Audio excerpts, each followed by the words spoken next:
Today is Thursday, May 20th, 2021. Coming up on Roland Martin Unfiltered, California Congresswoman Barber co-sponsors the third Reconstruction resolution to address poverty and low wages. We'll show you today's news conference. In Chicago, Mayor Lightfoot announced she would only give one-on-one interviews to reporters of color. White reporters are really upset. I'm going to explain to you why she was right. Also, Congresswoman Karen Bass says the Floyd Justice and Policing Act won't be ready by May 25th, the first anniversary of the death of George Floyd. In the Minnesota Court of Appeals, heard arguments on whether the three former police officers involved in George Floyd's death should face additional charges. Plus, in our Where's Our Money segment, Byron Allen hits McDonald's with a $10 billion lawsuit. I will have the details. Plus, we'll be joined by Grammy Award-winning recording artist Major to discuss being honored for his 5-year-old release, Why I Love You. It's time to bring the funk on Roland Martin Unfiltered. Let's go. He's got it. Whatever the biz, he's on it. Whatever it is, he's got the scoop, the fact, the find. And when it breaks, he's right on time and it's rolling. Best believe he's knowing. Putting it down from sports to news to politics.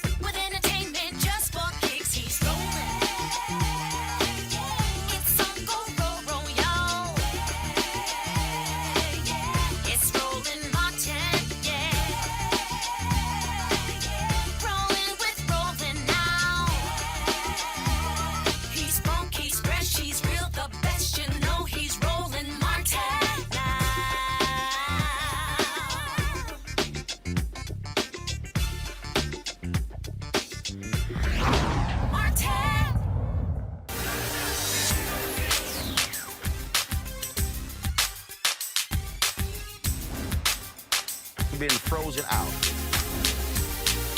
Facing an extinction level event. We don't fight this fight right now, you're not going to have black-owned media.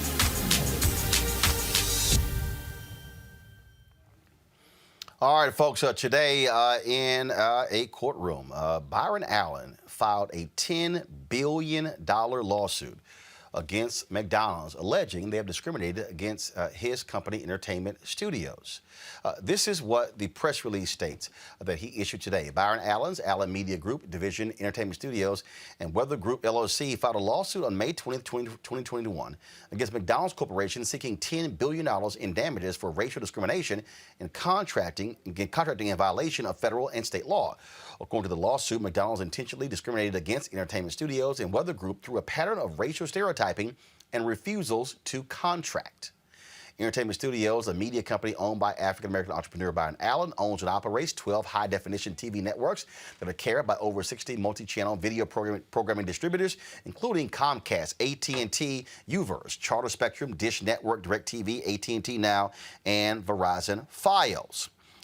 These networks feature lifestyle content with general audience appeal and are widely distributed to over 180 million cumulative subscribers in all 50 states.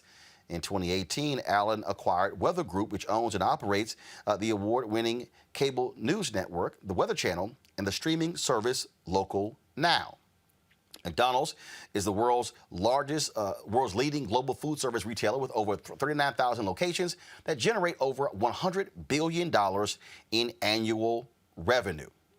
African Americans represent approximately 40% in McDonald's U.S. sales, with McDonald's taking billions of dollars each year from African American consumers.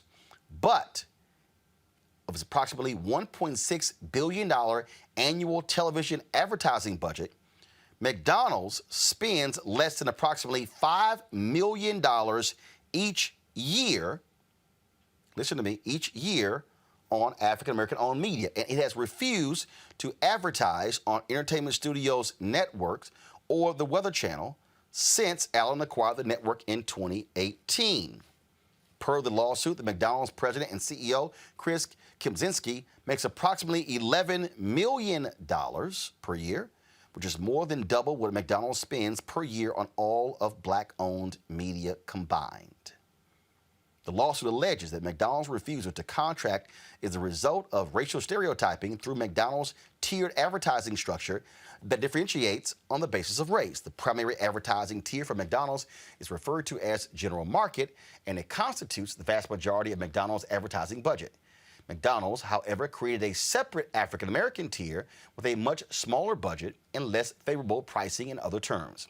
McDonald's contracts with a separate ad agency, Burrell Communications, for this African-American tier, thereby creating separate and unequal tracks for black-owned media companies to earn advertising revenue. McDonald's has created a discriminatory environment that is separate but not equal. According to the lawsuit, McDonald's relegated Entertainment Studios to the less favorable African-American tier, even though the companies own and operate TV networks that have general market appeal and do not specifically target African-American audiences. McDonald's does so because the companies are owned by Allen and African American. Through this stereotyping, McDonald's prevented Entertainment Studios and with Weather Group from accessing McDonald's general market advertising budget and deprived the companies of advertising revenue that otherwise would have been paid if McDonald's treated the companies the same as similarly situated white-owned companies. Now, Byron sent this out. This is the quote that he used. This is about economic inclusion of African-American owned businesses in the U.S. economy. Says Byron Allen, founder, chairman, CEO of Allen Media Group. McDonald's takes billions from African-American consumers and gives almost nothing back. The biggest trade deficit in America is the trade deficit between white corporate America and black America. And McDonald's is guilty of perpetuating this disparity. The economic exclusion must stop immediately. Now, folks, today, this morning, McDonald's released a press release stating what they were going to be spending or increasing their spend with black-owned media. I'm going to pull it up in just one second. And what they did was, in this particular statement, they announced that they are going to be, give me 1 second, I'm going to pull this up right here. Just give me 1 second here. I want to show you guys this. This is going to be what I'm showing you is actually from Ad Age. So Ad Age posted this particular story. It posted this particular story today. And this is what it says: McDonald's will more than double ad spend with diverse-owned companies. Then it says in the article, McDonald's is promising to more than double its U.S. investment in diverse-owned media companies, production shops, and content creators by 2024. Over the next 4 years, it will increase its U.S. advertising spending with platforms owned by Black, Hispanic, Asian American, female, and LGBTQ people from 4% to 10%. Then actually the article goes on to say that they actually were going to be spending, there's a press release that was sent out, they're going to be spending their resources. They're going to be going from, and let me just find that because I want to show you what McDonald's sent out. What they sent out was that they were going to be also increasing their Black spend from 2 to 5%. Now, why does all of this matter? You know, y'all know you've been watching this show. You've been seeing us talk about these particular issues. Yeah, this is the press release that McDonald's sent out today. In this press release, you see where it says they will increase their spending from 2% to 5% of national advertising spend over the next 3 years. Okay, now allow me to first of all let me read this quote here.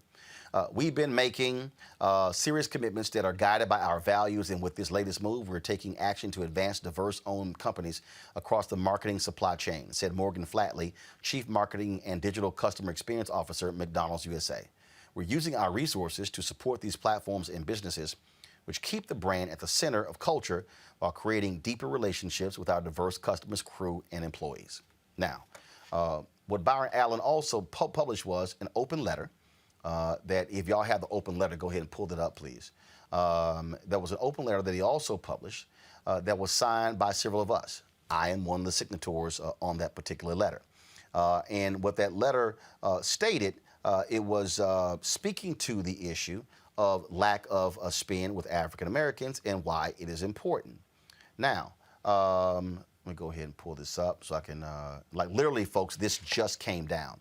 The lawsuit just came down, and so forgive me for being slightly out of breath here, but I want to pull this up so I can show you. So the signatories on this letter, Byron Allen, also Todd Brown, Butch Graves with Black Enterprise, Munson Steed with Rolling Out, and also Junior Bridgman, of course, who is a Coca-Cola bottler who also owns Ebony Media. He bought Ebony Media.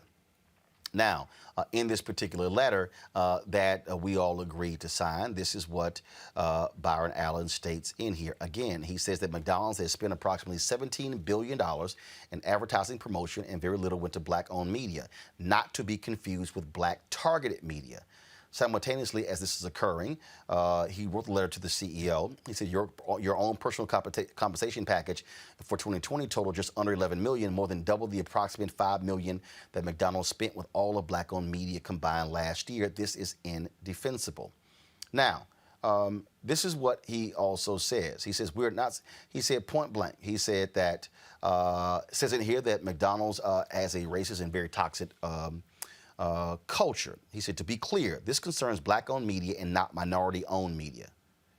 Because minority includes white women and large corporations like McDonald's often hide behind and tout their minority diversity records while continuing not to do business with Black-owned media companies. Now, let me speak to this.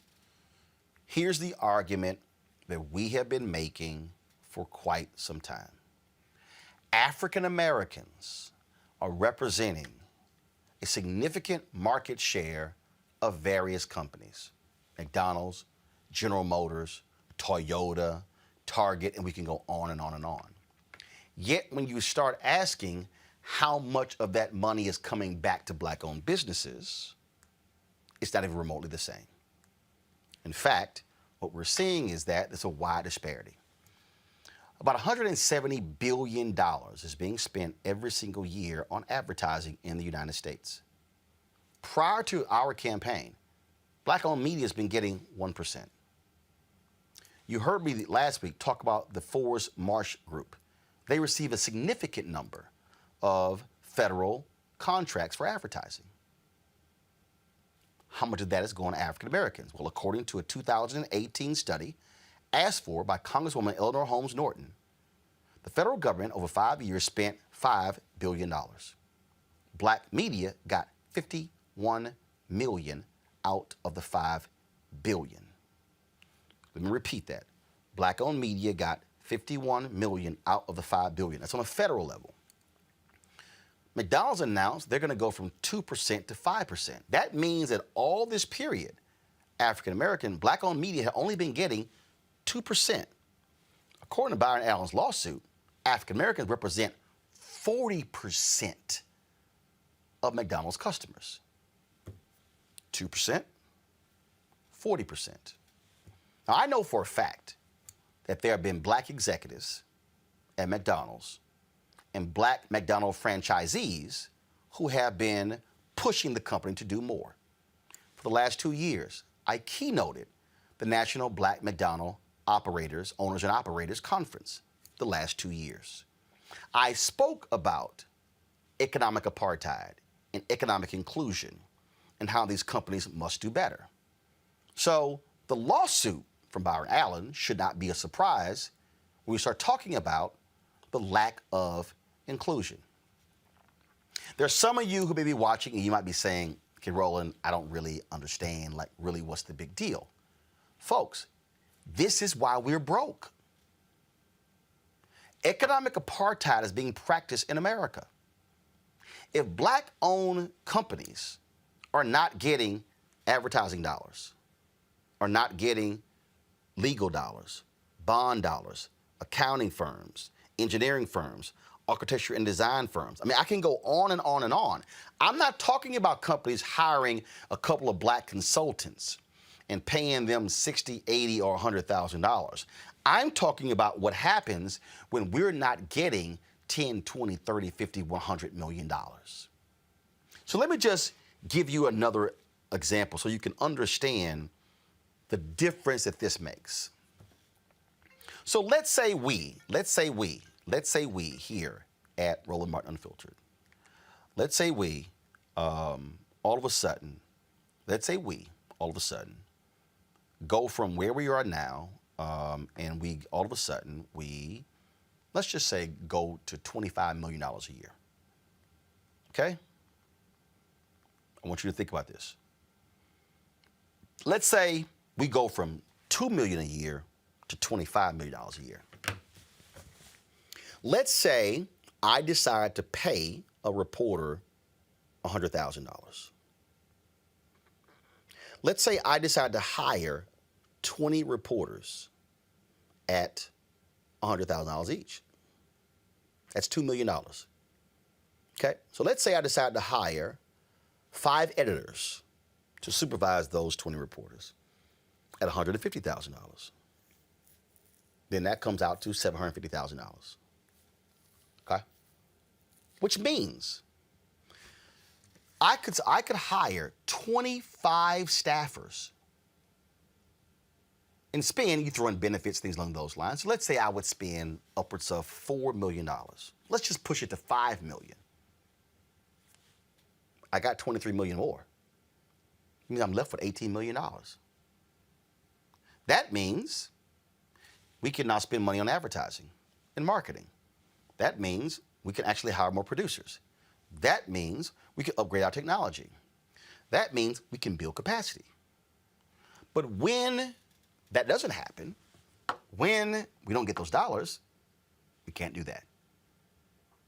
If y'all want to understand why Black America is in the condition that it is in right now, it is because in the history of the United States, economic apartheid has been practiced.